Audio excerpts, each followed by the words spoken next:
Hello. Hello, hello, hello, hello. John Beattie here. British People's League brings you Dinosaur News.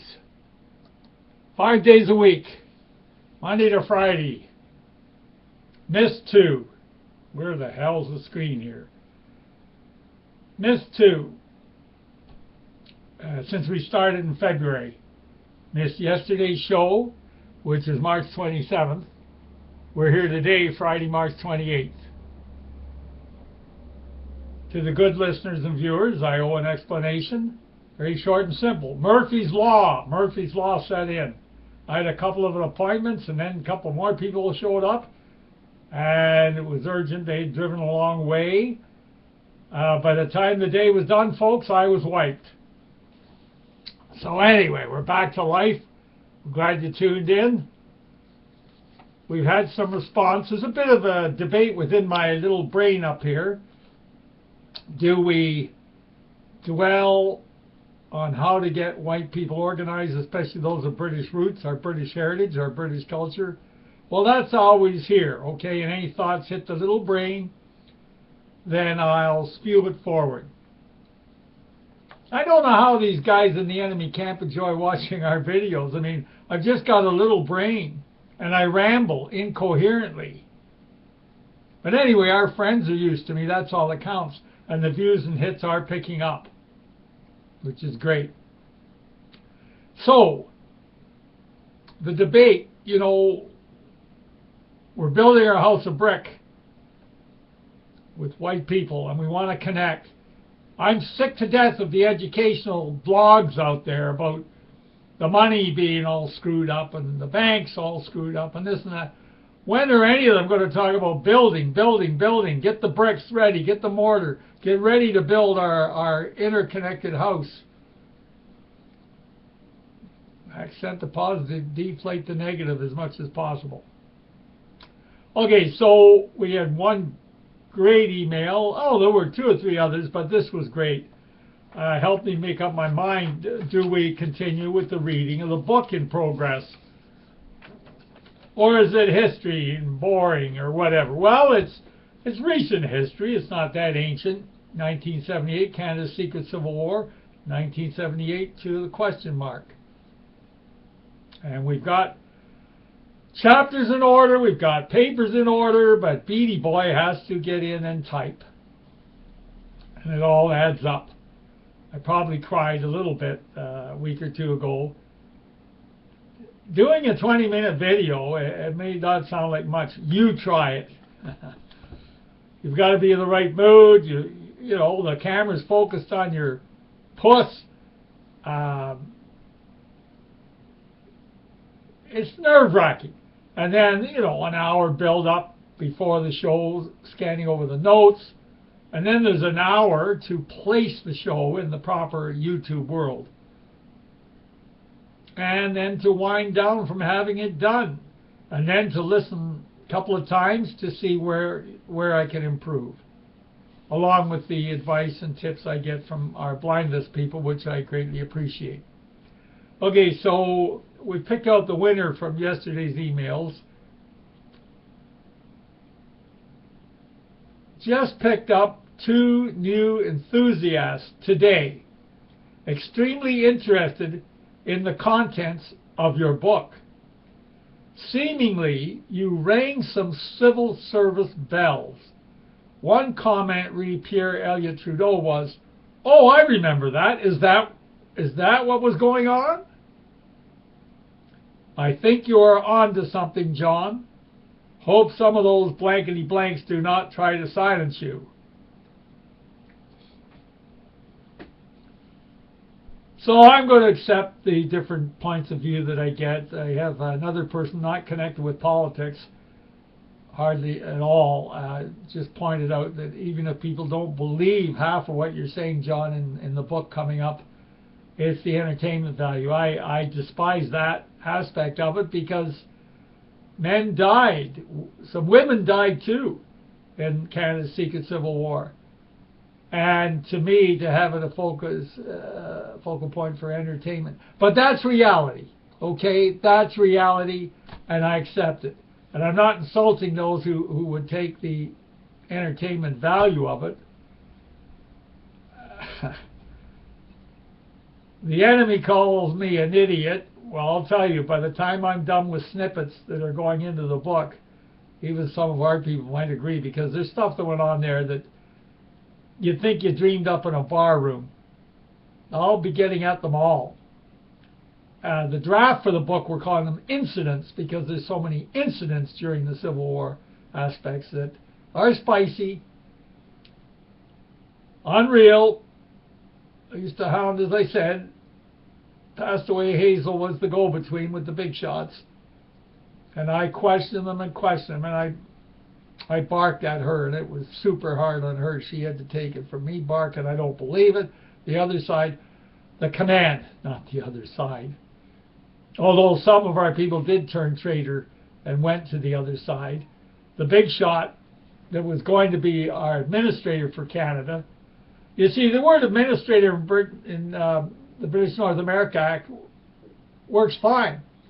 As long as the monarch doesn't say a word, the Governor General is, I don't know, off on a trip somewhere, administrator would look after Canada's affairs. While the first chosen administrator was, he was genuine and patriotic until a bomb nearly killed him in the basement of a parking garage area. His bodyguard survived, and he managed to drag the big shot. And the big shot, by the way, was the top honcho, the chief executive officer, president of, back then, Norenda Mines. So we're not talking some corner shop here. That he turned traitor. Even the bomb might have shook him up, who knows. But he sold out his shares in Norenda Mines to the enemy multi-cult in this whole deal. Not only were there physical skirmishes,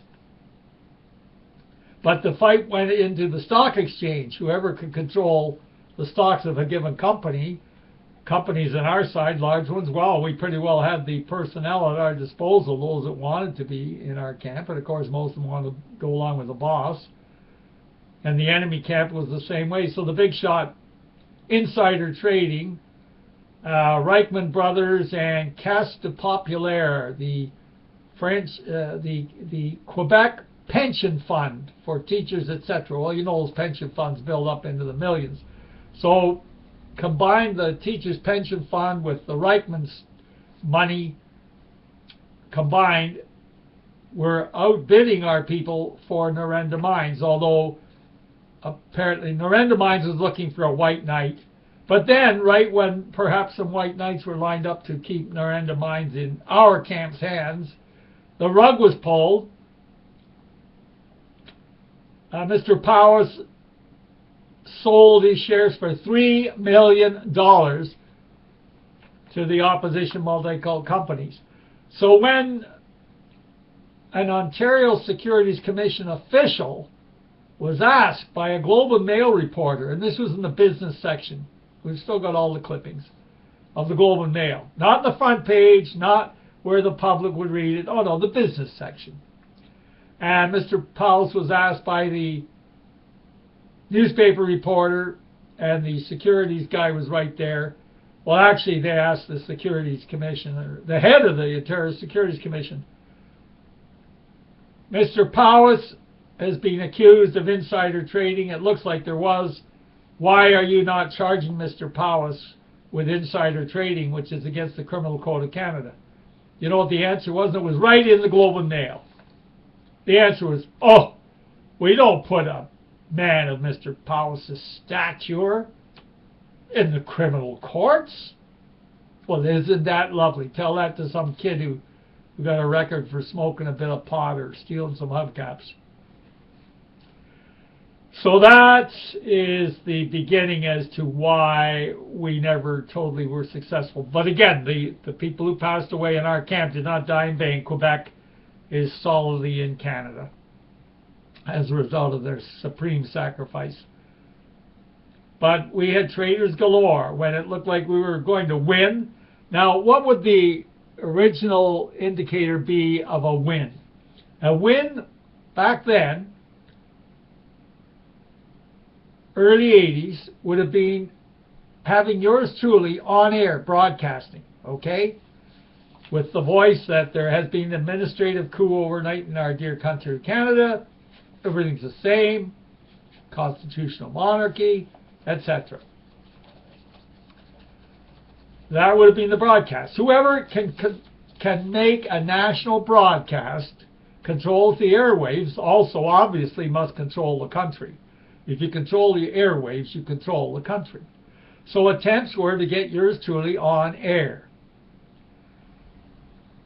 We tried CBC. The CBC, of course, in the multicultural camp, had trucks surrounding yours truly every move I made when I went to grocery shop, whatever.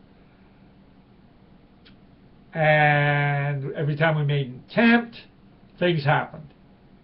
My son is named after 3 dead heroes who all had police connections. One of them, I heard the shot that killed the police officer.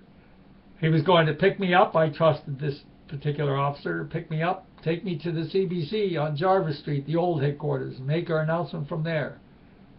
But he was shot dead. I heard the shot. Howard Street was a little wishing well, and a sniper was positioned behind the wishing well. And this particular police officer with another police officer, 2 of them, were circling my building around and around, 565 Sherburne Street. They made the circle several times, thinking it'd be safe. And then one too many times they went around the corner, and I heard the shot. It was 9:30 p.m., October the 5th. A year later, I put up some memorial candles, and 3 cruisers did a funeral slow procession past my front window. By that time, we'd moved back to East End. It was a masonette level. I lit the candles, not expecting much. I just lit the candles for 3 particular officers that had died, who were close to briefing and debriefing Hazel to brief and debrief me. And that evening, a year later after this particular officer was shot, I put up 3 candles in the front window. Hazel was at work. Kids were in bed. 3 cruisers slowly went up the Woodbine Hill, slow as a funeral procession. That is just another sample of all the proof and the evidence they gave that everything Hazel was telling me was true, none of it exaggerated. I'll get into all this.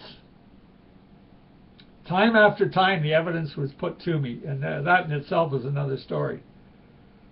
So just to carry on with the review, where we left off on Thursday, March the 20th, no, excuse me, we missed Thursday. Wednesday, March the 26th, we left off with secret Civil War snippets, scenario, midnight explosions, mysterious daylight hydro blackouts in Canadian cities, and I might throw in here, especially in Ottawa, always little clippings, 3-day blackout, 2-day blackout, 3-day blackout. The public, are you kidding? Too busy paying the mortgage and going bowling. Midnight explosions, mysterious daylight hydro blackouts in Canadian cities, overabundance of train derailments, including the Mississauga train derailment. Suspicious fires such as the very liberal Women's McGill Club building in Toronto and the historic Rideau Club building in Ottawa, both being burned to the ground. Former Prime Minister Joe Clark actually witnessed the Rideau Club burning from his Ottawa Parliament office window. Mysterious explosion at CFRB radio station in Toronto. At the same time as unexplained massive holes in plaster at Queen's Park legislative buildings for Ontario government. The unexplained massive holes in the plaster there. All this while Premier of Ontario Bill Davis welcomes more than a dozen Soviet representatives into the legislature in Toronto, while the nervous politicians applauded wildly. Pierre's sudden decision to resign after a walk in the snow. Pierre's cabinet having all kinds of peculiar physical accidents John Monroe falling in his bathtub with severe bruises resulting. Don Jameson falling under rocks with near death resulting. Now, I'd heard afterwards from the command structure through Hazel that Jameson was quite a scrapper. He worked his way up, but he was quite a scrapper, even though he was in the federal cabinet. And he approached me in the Yorkville library. He looked like he was going to plow me right there in broad daylight. He had a black leather jacket on, a real hoodlum-type jacket. And I stood ready. I saw the look on his face, but I had no idea he had this tough image, his past. And whoever was behind me must have scared him off because he walked right at me. He was within an inch of my face, and then he veered off. And it was shortly after that, by the way, that he had his mysterious accident where he nearly died after falling into rocks with near resulting death. This is just scratching the surface. Pierre's retirement residence in Montreal, Quebec, Canada, right across the street from the Cuban embassy, for 24-hour protection, perhaps. Obviously, two sides make for a Canadian Civil War, secret or not. Neither side wanted it acknowledged by the general public, as the Canadian dollar would have dropped to zilch, zero value. The only way each side could report to those on the edges of each camp as to goings-on was via mysteriously coded news clips, intentionally inserted in the daily press, as referred to in the introduction herein. Wounded and dying from our side cared for at the Wellesley Hospital, east of Yonge Street in downtown Toronto. Wounded and dying from the multi-cult side enemy cared for at a well-known hospital west of Yonge Street. So as per usual, got the multi-cult mob wanting to lynch Beattie, and not because I'm important at all. I'm nobody, but I have a big yap, and I'm stubborn, and I don't give in, and I don't back down. So, on top of that, the multi-cult gang, as I may have alluded to, we've got the right-wing radical types that were ticked off that they weren't in on the deal. They had their chance. They were approached and invited, but they were jealous. Absolutely jealous and so arrogant and stupid, they think they're going to run the show. Right, the Anglo-Celtic establishment worth billions of dollars, but they're going to run the show. Fringes. It's still a mystery to me why the establishment and our camp even wanted these characters. So, as a result, a cunning death plot to have me murdered. By whom? Well-known Toronto right-wing characters were to push me out of the van, out of a speeding van, etc. And I got into this on the show on March the 26th. So the details for that paragraph, you can head into there. The right-wing misfits were too stupid to see that their discovered murder plot was all set up by their own enemy. Mysterious guardians of yours truly appeared out of nowhere, downstairs in the bunker apartment complex across from the old Toronto Wellesley Hospital. The eatery set up for Loblaws was part of the 565 Sherman Street complex, etc. Anyway, they disappeared. They were dragged out of the building, and they disappeared, never to be found again. Key writers were busy trying to find out what happened to their two little buddies, and we'll get into that on Monday. So we're going to stick with the book for a while. And if it happened once, it can happen again. Administrator is still in Canada's Constitution, so we're not talking anything, heaven forbid, we're not talking anything illegal. Okay, so have a good weekend. We'll do our best to make it the full 5 shows this coming week. So we'll talk at you on the last day of March, March 31st. Take care.